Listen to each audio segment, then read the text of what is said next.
প্রিয় ষষ্ঠ শ্রেণীর শিক্ষার্থীরা, শুভেচ্ছা নিও। আজকে আমি তোমাদের বিজ্ঞান বইয়ের দ্বিতীয় অধ্যায় জীব জগৎ এর 13 নং পৃষ্ঠার কাজ সমাধান করে দেব। প্রথমে তোমাদের বলবো, যারা আমার চ্যানেলটি সাবস্ক্রাইব করো নাই তারা আমার চ্যানেলটি সাবস্ক্রাইব করবে এবং আমার সাথে থাকবে। তাহলে চলো আমরা ক্লাস শুরু করি। বিজ্ঞান দ্বিতীয় অধ্যায় জীব জগৎ 13 নং পৃষ্ঠা।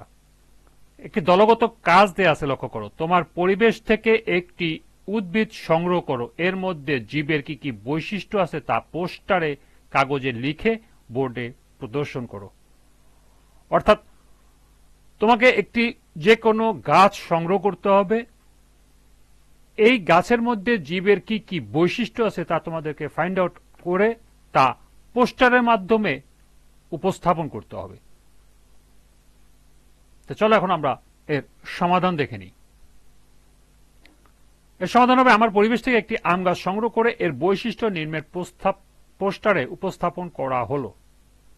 লক্ষ্য করো, আমি এখানে একটি পোস্টারের নমুনা উপস্থাপন করতেছি।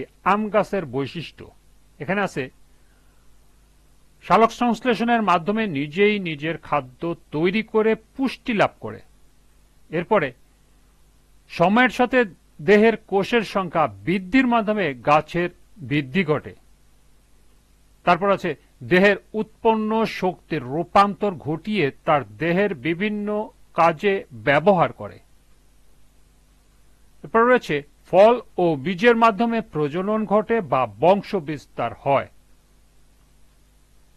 পরের বৈশিষ্ট্য হল, আলোর দিকে দ্রুত বৃদ্ধি পেয়ে পরিবেশের প্রতি প্রতিক্রিয়া প্রদান করে। এবং সর্বশেষ বৈশিষ্ট্য হল, পরিবেশের পরিবর্তনে টিকে থাকার জন্য অভিযোজন ক্ষমতা লাভ করে। এই ছিল এই কাজের সমাধান। আজকের ক্লাসটি এ পর্যন্তই।